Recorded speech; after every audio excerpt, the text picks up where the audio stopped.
An hour went by with Belle having passed out in Loki's arms. Loki had held the boy, embracing him.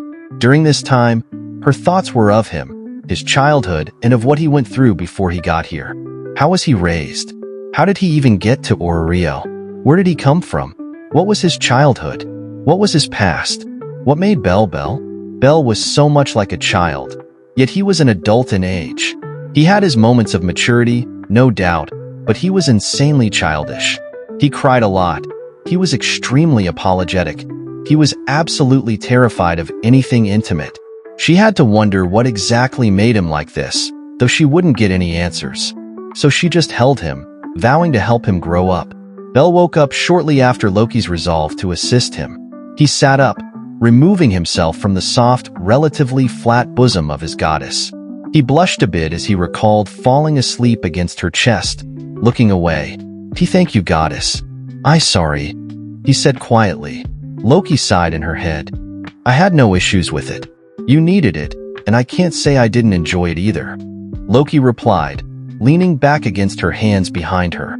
So you all good? Loki asked, raising a brow.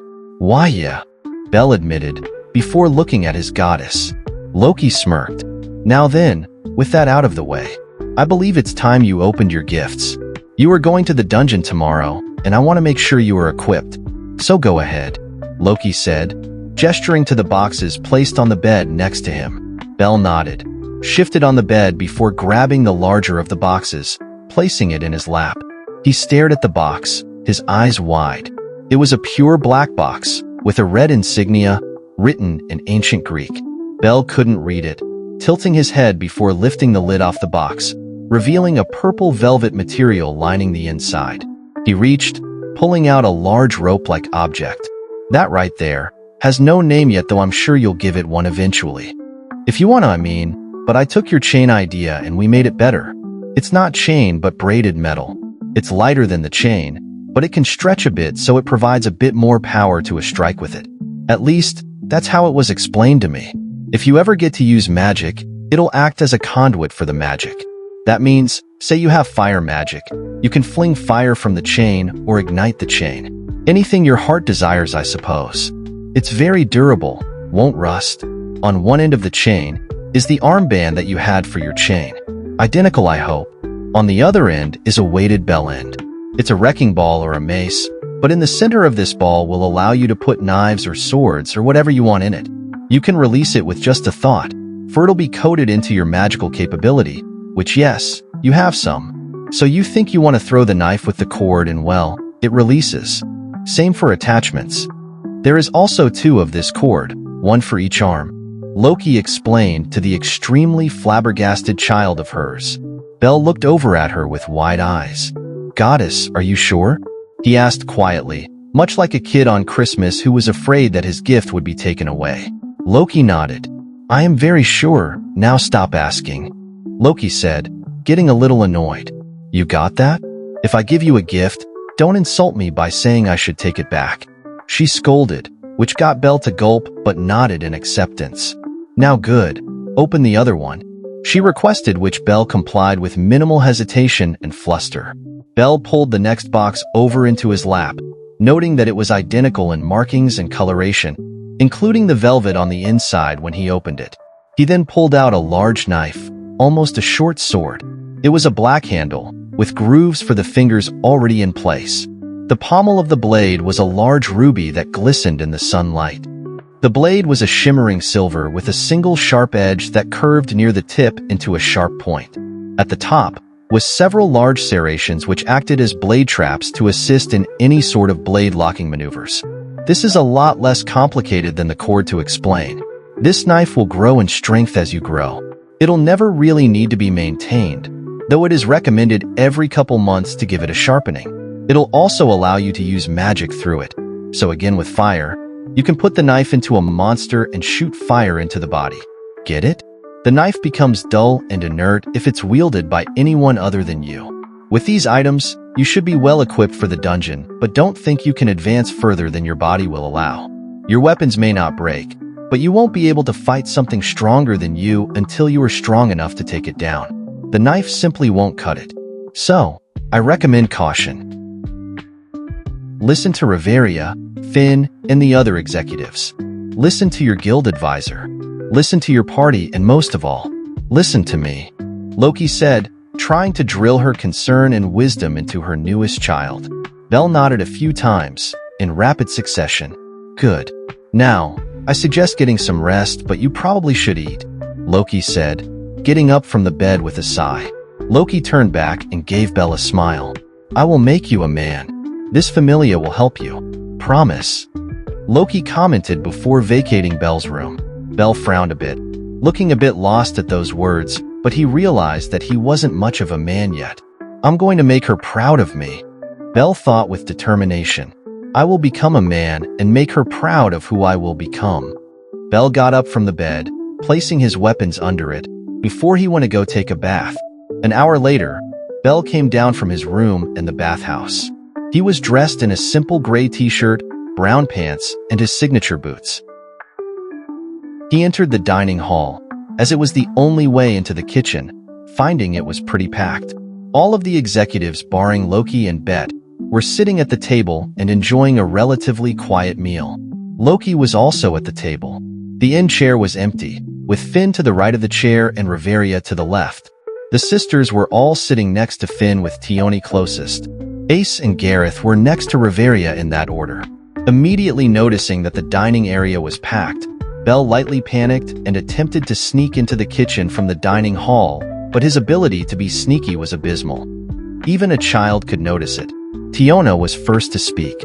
"Oh, Belle, you're down here. Are you going to come eat with us?" she asked, nearly bouncing up and down in her seat, trying to get the attention of the boy that had gained her attraction. Belle flushed at being noticed, especially by the object of his own obsession. Belle didn't want to answer, but it wasn't meant to be, for he heard a voice. "Belle, women don't like men who don't have some backbone. Take a chance, have some confidence, and try. I know your life without your parents took a toll on you, but I also know that you have it in you," Belle heard his grandfather say to him once. Belle clenched his fists, his nails digging into his palms. I want to be better. They all keep thinking I'm a kid.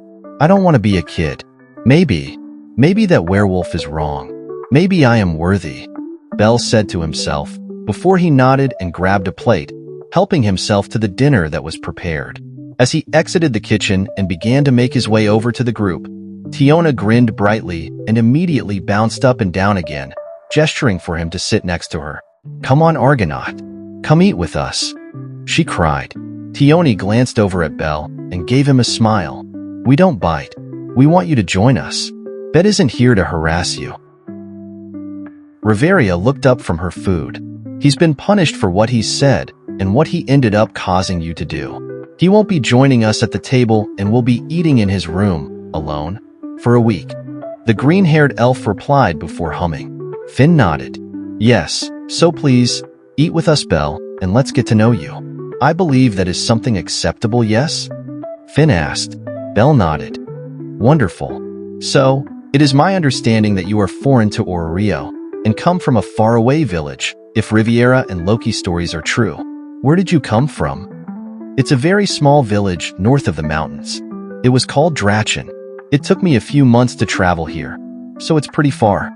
I cannot tell you much more than that," Belle said, which Finn nodded to. Well, welcome to the Loki familia and welcome to Ororio.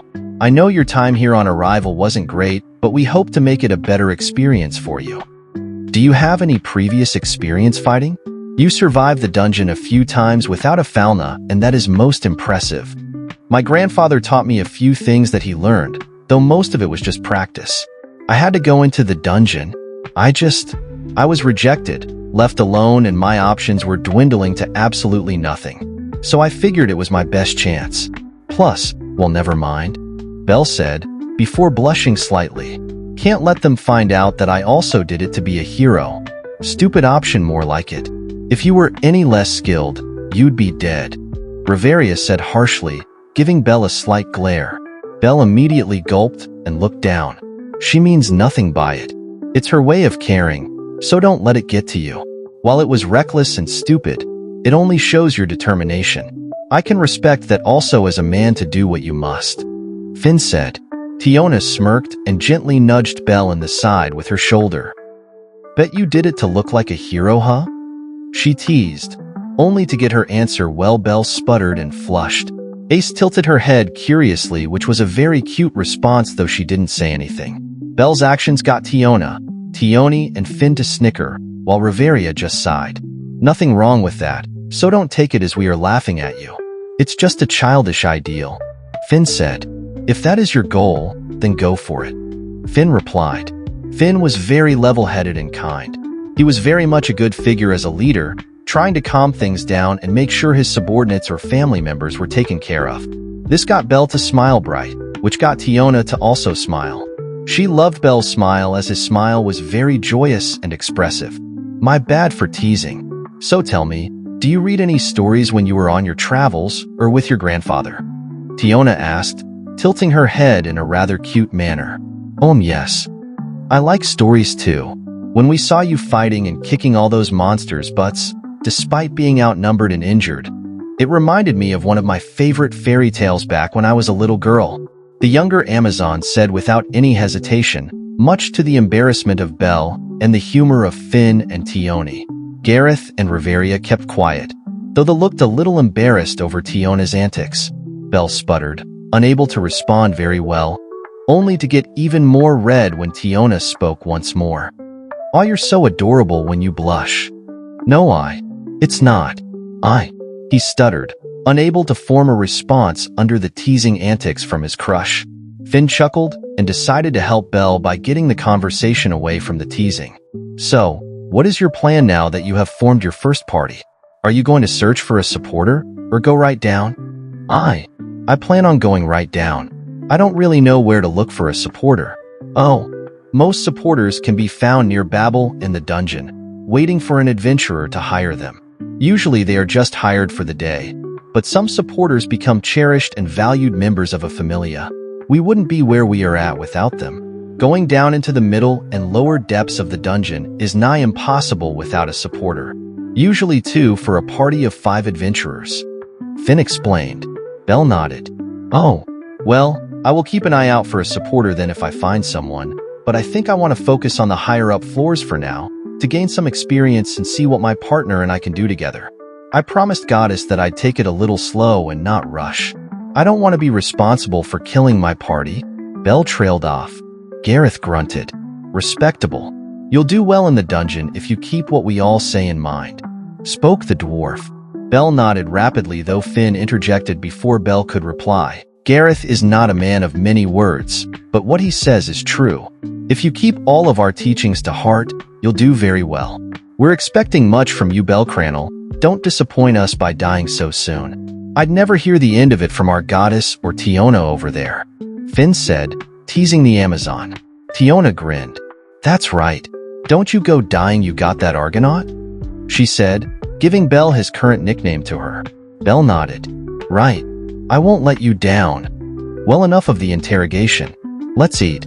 Finn said, gesturing to the food, in which everyone started once again digging into their meal. Dinner went by without any more interruptions, though Tiona was responsible for many blushes from the white-haired boy during his meal, which she of course found adorable. Belle retired to his bedroom, running up the stairs unless he was teased once again by his crush. Flustered, Belle shut his door rather loudly, though not really a slam either. He jumped into bed, face first, before letting out a scream into the pillow before blushing and shuddering. She's so cool. I hope I can become worthy of her. Belle thought into his pillow, his legs kicking behind him as he slowly drifted into a sleep with dreams filled with Tiona, dreams that would have made his grandfather proud. Morning came, though the sun still hasn't risen much, though it was coming. The sky was cast in a dim purple, though stars could still be seen. Belle jumped out of bed with a giddy smile. He was going back into the dungeon, and this time with a new friend. He was going to get further than before. He was going to make more money. He was going to become stronger, and he was going to make his goddess and Tiona proud. He got dressed really fast, his dungeon pants going on first, then his socks, and then his boots. A soft t-shirt was underneath before he scrambled to put on his armor. The poor boy was struggling a bit with the new set of armor, not used to the buckles, which made him dance around the room a bit. He nearly fell a few times before he got his armor on right. He then put his armbands on around his upper bicep before attaching the braided cord to the latch on the armbands, before flicking his arms, getting the braid to coil, retract, and coil around his bicep. It slowed him down a little bit, but compared to the chains it was light. He would be faster than before, he was sure of it. He placed the blade that Loki had given him, putting it into a scabbard before placing it on his lower back. He thought about it, and he knew he'd need to request something from Welf when they met up. Running down the stairs with speed that of a level 8 adventurer, Bell bulleted down in record time, nearly running right into Riveria. He nearly ran right smack into her chest, but he turned on his right foot, pivoting around her. "Sorry," Bell exclaimed, before continuing his run to the door of the manor. Riveria sighed. "Stop running in the house," Riveria scolded, giving Bell her best mama glare, but his back was already turned and he was gone out of the door without any more people blocking him. Not that Riveria was doing so. Riveria sighed, shaking her head only to spot Loki smirking from on top of the stairs. "He's going to make this place a lot more lively," Loki said with mirth, only for Riveria to glare at her. "It's lively enough as it is. We don't need a bunch of hyperactive children running around," Riveria scolded Loki. Loki merely laughed and waved it off. "Oh, lighten up, mama. He's just excited to be going into the dungeon. He's not harming anyone. Even so, he needs to learn some control. It's too early to be like that," Riviera said before sighing and nodding. I know. It's early in the morning. I just woke up and I haven't finished my coffee. You're right. He's going to be a good addition to this familia." Loki smiled at that and nodded. "Now come, mama. Let's go get some breakfast, I told you to stop calling me that," Riveria growled, but followed the goddess anyway to the kitchen. Bell was filled with absolute glee as he flew down the streets, running right towards Babel and the dungeon. He didn't really make a plan to meet up at a certain time, but it mattered not. He'd still want to be there bright and early. He couldn't fathom just waiting in the manor. He had to be there. With a laugh, Bell ran faster and faster down the streets, his eyes filled with the idea of having a grand adventure. Little did he know, in a few days, an adventure would come for him. "Mr. Cranel," spoke a voice to his left, which got the boy to immediately come skidding to a stop, nearly tripping over his own feet, but he saved himself. He turned and smiled before bowing at her. "Miss Rhea, I hope I didn't almost run into you. I wasn't paying attention." "No, you're fine. You off to the dungeon so soon?" "Why, yeah. I got someone to make a party with me, so we planned on meeting today. I hope to get farther today." Just be careful, Mr. Cranel," the elf said, closing her eyes before gesturing for him to get going. It was then his stomach rumbled, letting out a roar. Ryu opened her eyes and gave it a very small smile. "But wait here for a moment. I have something for you," she said, before entering the hostess of fertility. She came back a minute later with a wicker basket, offering it to Bell, who had been waiting while bouncing on his heels. He was really excited for the dungeon. "Here, we had extras from breakfast for the workers. Take it. You will need your strength." Bell blushed but didn't argue, taking the basket. "Oh, thank you so much," Bell said, tilting his head with a bright smile, with his eyes closed. "Accept any gift a pretty girl gives you, Bell, for the feeling of receiving such is unlike any other," his grandfather had once said. Bell went further than that, immediately rushing over before grabbing her hands, holding them again like before, which got the elf to blush. "Ah, Mr. Cranel. Thank you so much, Miss Rhea. I will come by to get something to eat later as thanks," Bell said, before releasing the blushing elf's hands. He then bowed to her. "I must get going," he replied before he rushed off, darting off to the dungeon and Babel again, leaving Ryu behind to sigh. "He's going to be the death of me," she thought in embarrassment. Why am I allowing him to?" she thought before shaking her head and watching the boy disappear towards the dungeon. "Good luck, Mr. Cranel." Bell arrived at the large fountain outside of Babel, his head on a swivel as he began searching for Welf. Sure, they never agreed to have a set time to meet up, But surely most adventurers would want to start bright and early, right? Little did he know, he was a bit too early for most. The sun had just risen enough to cast the sky in a dark orange, still a sunrise. The sun still hasn't risen above the city walls, though in an hour or two it would make its appearance. As such, Belle would be stuck waiting, and waiting, and waiting. After 3 hours, Belle began to look a little concerned. He's not coming, Belle thought with a frown, looking around. Just as he thought that, he heard Welf's voice. "Hey man, how long have you been waiting here?" Spoke the joyous blacksmith. Belle turned and smiled brightly. "A few hours, I think. I didn't know when we were supposed to meet, so I got here bright and early. I figured we'd want to start at the crack of dawn," Belle answered. Welf merely laughed and nodded. "That is my bad. I forgot that you are new to Ororio."